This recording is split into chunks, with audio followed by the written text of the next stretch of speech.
A trade battle is brewing in Europe over its auto imports. President Trump threatening the tariffs on the auto industry if the U.S. cannot agree to a trade deal with the European Union. Joining us is Yahoo Finance's Jessica Smith from Washington, D.C. And Jess, what is the very latest we're hearing from the president on that front? Well, the president says it all depends on negotiations with the EU. As you mentioned, he said if they can't come to a trade deal with the EU, he will put tariffs on autos. Now, he told reporters that the EU has been tough to negotiate with, and he said, we'll see what happens. As you know, on Sunday, the Commerce Department gave the president a report detailing its findings on whether auto imports pose a national security threat. We don't know anything about that report yet. The details have not been released. It hasn't been made public. But the president was asked about this yesterday. Here's what he had to say about the report. We've studied it very carefully. We've seen the results. But the bottom line result is whether or not we can make a deal with the EU that's fair. We lose about $151 billion trading with the EU. That's a lot of money. And this has been going on for many years. The president has 90 days from this past Sunday to decide what to do. And the EU has said it will retaliate if the president moves forward with the tariffs. Okay, but what are the lawmakers saying about a way to get around, the tariffs? How does the U.S. target just that with the automakers and avoid all the other issues? There are a few different proposals, two in the Senate from Republican lawmakers that would change the way the 232 process works. There's one proposal that would give Congress the ability to disapprove the 232 tariffs, and another would require Congress to approve those tariffs. And both of those proposals would put the Defense Department in deciding whether or not there is a true national security risk instead of putting that with the Commerce Department as it is right now. So we'll see if any of those proposals gain traction. But Senator Rob Portman is leading the effort on one of those, and he says, while this isn't intended to be a reaction to the auto tariffs, we don't want to get to a situation where the president wants to put these tariffs in place and Congress has no ability to push back. Okay, Jessica Smith, thank you. And you heard Jessica talk about 232. That's the section of the law which allows the president to determine if there's a national security threat. And it's what the administration did when it imposed tariffs on steel and aluminum.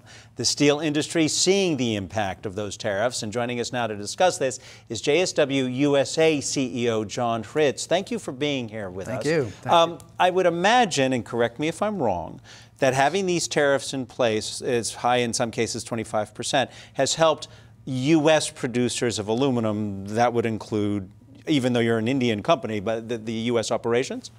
Well, actually, the tariffs they've done good and bad things. We are actually paying tariffs right now. But here's what we're doing. We are importing slabs of steel that we ultimately reheat in furnaces and turn into beautiful plate, pipe, and in Texas, and now we've acquired another entity in Ohio. So we're paying the 25% tariff. Do we like it? No. But the difference between us is we've applied for an exclusion, but we've only asked for an exclusion for 18, now 16 months with the Department of Commerce. So we believe that we've differentiated ourselves because we are going to become 100% melt and manufacturer. We're putting in $1 billion into this country, meaning melt and manufacture, as you probably know, means we will be ending all imports, making all of our steel here in the United States with 3 giant electric arc furnaces, and we're moving in that direction right now. Where do things stand on that exclusion?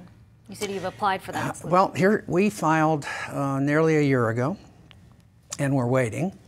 And there were multiple companies that filed for exclusions for bringing in slabs. But not one of them is doing what we're doing. I think that what we're selling, what we're all about, we're about, what's the right way to say it all? Hope, jobs, and technology. We're putting in technology in the 2 areas in the country where our facilities are that does not exist in this country.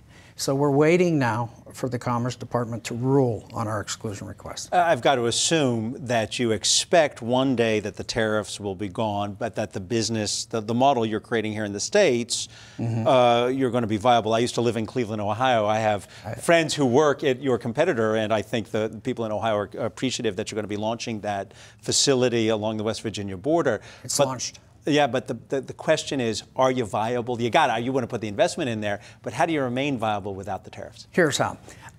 We are investing in technology that simply is not here in the United States. We've been doing this for 4 years. We've designed in Texas the plate mill of the future. We're putting in hot ends that are eco-friendly, the most eco-friendly in the world. In Ohio, we've already started, and I grew up in Youngstown, Ohio. I started with U.S. Steel when I was 18 years old. I watched the better part of 100,000 jobs disappear. And what's beautiful about my job now is we're creating jobs. And I think we're the fastest growing steel company in the country. And we have lines and lines of people at job fairs. And so we're hiring continuously. And the way we're going to win is the technology we're putting in will create jobs for decades and decades to come. Would you also be buying, I'm just curious, as someone who lived in Cleveland and lived in Ohio, would you be contracting with, say, Cleveland Cliffs to be buying taconite and the raw materials? Because that's where you're going. You're going to be creating the actual melt and Correct. And I know Cleveland Cliffs well. I know their CEO well. We might be. Right now, we are feeding our electric arc furnace, and it is the largest one in North America, probably in the world. Of its type. We're feeding that with scrap and with pig iron, and that's what we're feeding it with. Got it. Last question, then I got to let you go. Steelers fan or Browns fan? I mean, Youngstown, it's right there on the border. You know, I was always a fair weather fan. And so I have to go with the Steelers for right now. All right. I think what's the one all word of I my friends are listening from that area. We're not going to speak Pittsburghese, but I think there was a term stutterbubba I once heard. So it's great to have you here, and congratulations on starting up I want to say the new facility, but restarting the facility there. Yes. In Great Ohio. stuff. Thank you. JSW USA CEO John Hritz. It's good to have you here on the Move. Thank you.